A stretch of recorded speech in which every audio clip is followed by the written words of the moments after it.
विठ्ठल नमामि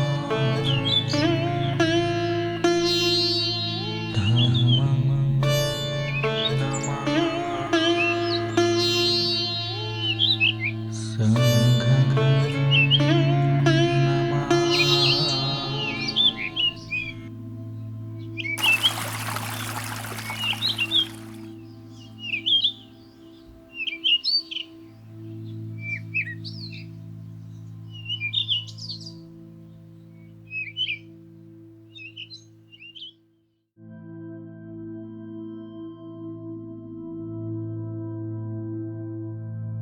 विहार बांधणे।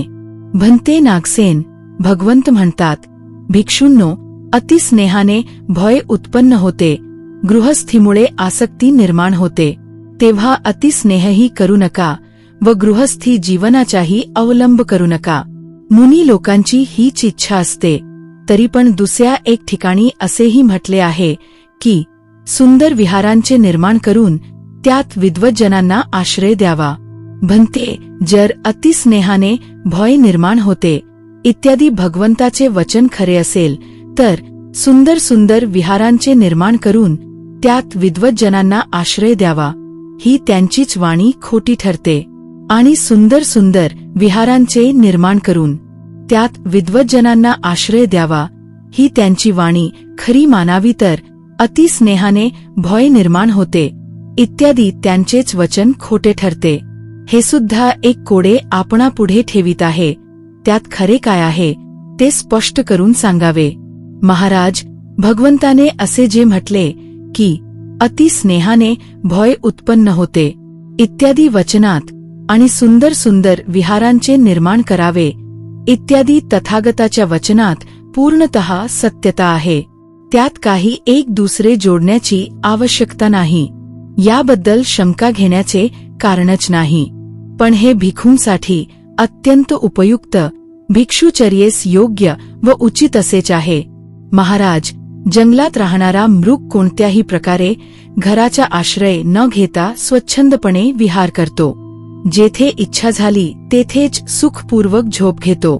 याप्रमाणेच स्वच्छंदपणे विहार करण्यासाठी, भयमुक्त व आसक्तीरहित जीवन यापन करण्यासाठी भिक्षुकरिता हे एकदम उपयुक्त आहे. महाराज, भगवंतानी असे जे म्हटले आहे की सुंदर सुंदर विहारांचे निर्माण करून त्यात विद्वज्जनांच्या राहण्याची सोय करावी, यामागे भगवंताचे दोन दृष्टिकोन आहेत. ते असे: एक, विहार बांधून ते दान करण्याची सर्वच बुद्धांनी स्तुती केली आहे, त्यासाठी अनुमती देऊन मुक्त कंठाने त्यांची प्रशंसा केली आहे. पुण्यवृद्धीसाठी हे महान विस्तीर्ण असे कार्य आहे असे म्हटले आहे. याप्रमाणे विहार बांधून ते भिक्षूंना दान केल्याने जन्मापासून, वृद्धत्वापासून, आजारापासून आणि मरणापासून त्या दात्याची सुटका होते. विहार दानाचे पहिले फळ होय. याशिवाय 2, विहार बांधलेले असल्यामुळे भिक्षूंना निवायाचे स्थळ लाभते. भिक्षूंचे दर्शन घेऊ इच्छिणाऱ्यांना, उपासक उपासिकांना सहजासहजी दर्शनाचा लाभ होतो. जर भिक्षूंना राहण्यासाठी कोठेही विहार बनले नसेल तर त्यांची भेट घेणेच अत्यंत कठीण होऊन जाईल. विहार बांधून ते भिक्षूंना दान करण्याचे हे दुसरे फळ होय.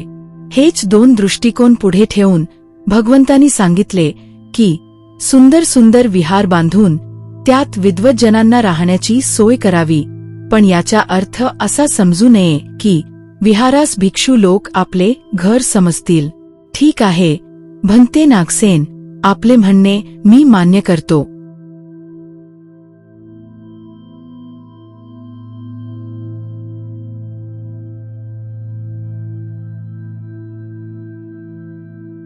भवतु सब्ब मंगल. साधु साधु साधु.